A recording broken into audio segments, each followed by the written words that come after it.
If you like cell service when you're camping, stay tuned because you're going to learn about some beautiful dispersed camping sites that do have cell signal.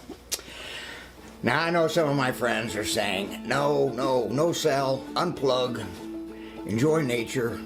Well, that's true, okay, but I know sometimes it still is nice to have cell signal. My name's Larry and this is Pooh Bear, and I run a camping service out of Red Feather Lakes, Colorado, and give you more detail about that on the end. This first map is basically from Fort Collins to Red Feather Lakes. It's a 1-hour drive from Fort Collins, 2-hour drive from Denver, and yet it is an unspoiled small little mountain town with great camping. This map shows where the cell sites are, and if you set your odometer to 0 at the Red Feather Lakes hardware store, at mile 2 through mile 3.5, in other words a mile and a half, mainly on the right hand side, a couple on your left, you're going to see these beautiful sites. Everyone has cell signal. It turns out that that's a valley, and for some unknown reason no one lives there, but they got good cell service. All right. And I have another video that goes into some of my favorite sites along there. But then as you drive the last mile into Lost Lake, beautiful sites, huge group sites, and Lost Lake is nice. There's beautiful sites in little aspen groves, but there is no cell signal. Well, to be honest, at Lost Lake, if you do walk around and, hold the phone and do that kind of stuff, I do get signal there, but it's not the kind of thing I could recommend because it'll drive you crazy. If you have to feed the baby, prairie dogs, which you're not supposed to do, bring unsalted sunflower seeds, but don't tell anybody, okay? So I know this information will be useful, and if you need any information, you give me a call. Now let me just tell you a couple of things we do in my service to make camping even more comfortable. I just mentioned a couple of things. The 20-foot bell tent is luxury. The heated king-size bed is nice. A shower or a hot tub at 140 degrees is not too shabby either, overlooking the lake, okay? So if I can help, you give me a call.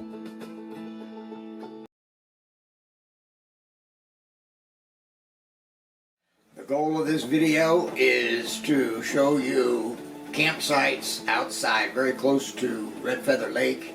And so we're going to take a road trip. I'm going to show you the map. It's a 10.6 mile road trip out of Red Feather Lake.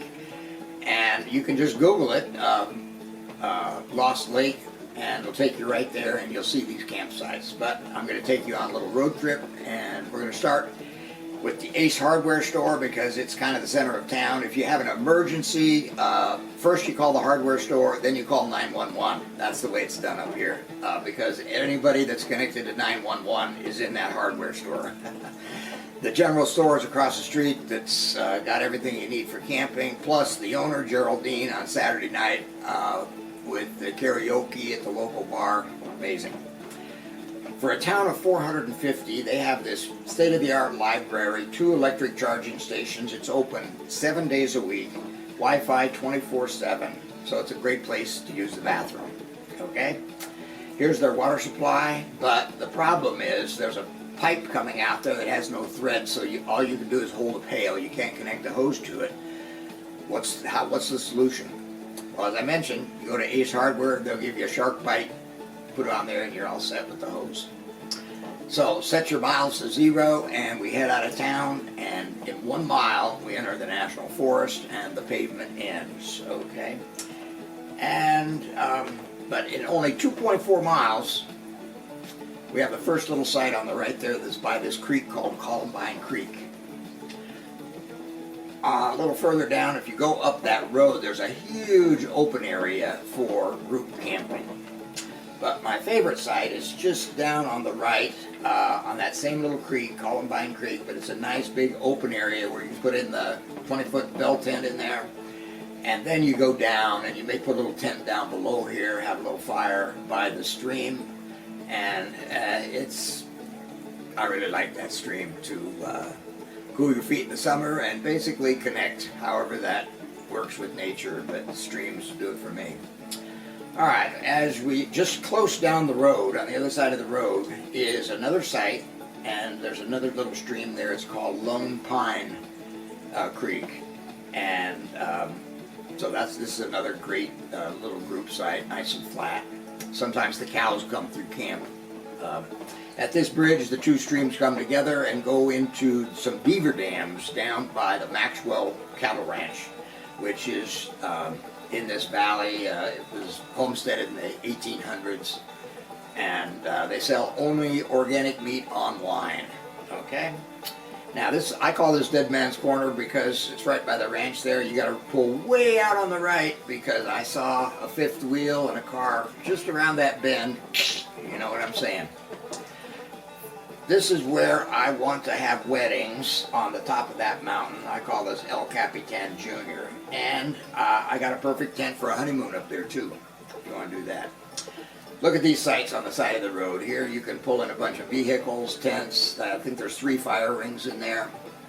And a little further down the road is another little site that I parked in. I filmed this, I think, 3 or 4 days ago.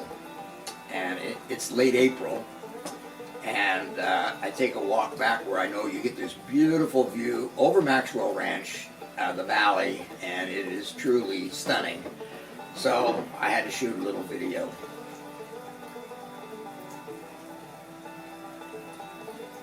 I love these rocks.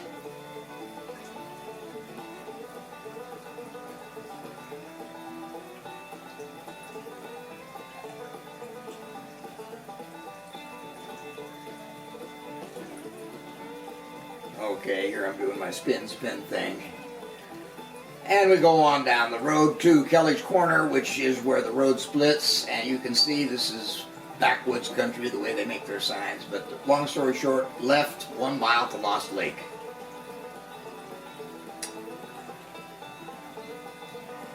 In the winter time, you gotta know what you're doing. We do a lot of winter camping in there, winter hunting, ice fishing,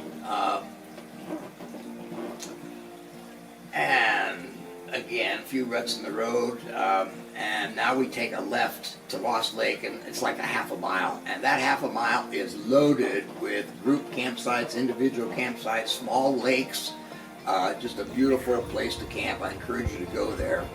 And when you get to Lost Lake, there's a bunch of little sites there, small sites, in these aspen groves, so in the fall, it's really to die for.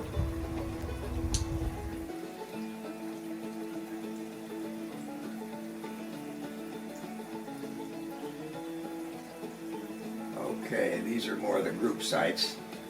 I think I showed that shot a couple of times. Alright, here's a 360 just to show you the vastness of this area for camping. It's beautiful. Then, as I mentioned, some of these good sites are a little bit off the main road, and this is my favorite for weddings, and also this is where I camp. I'm going to be going up there May 2nd, setting up a big wedding tent there on this beautiful little lake. And actually the honeymoon tent goes there. I have a little wedding gazebo that I put up with those trees at the end, and if you want to do some buddy mooning, group camping, up by those rocks I'm going to show you the sweetest little campsite in the world. There's a nice little flat place for like a 4-man tent, and this is the view that you do when you wake up in the morning. So let's head on down the road to Lost Lake, just a few miles. You go by some little lakes, a lot of wildlife, bald eagles, moose, elk, deer, and this is Lost Lake. So it has a lot of day use, but you can also camp all these campsites nearby. So let me give you a kind of a 360 view of this.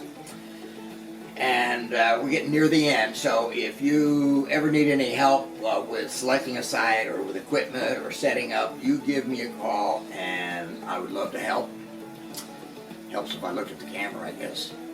But I hope you enjoyed this video.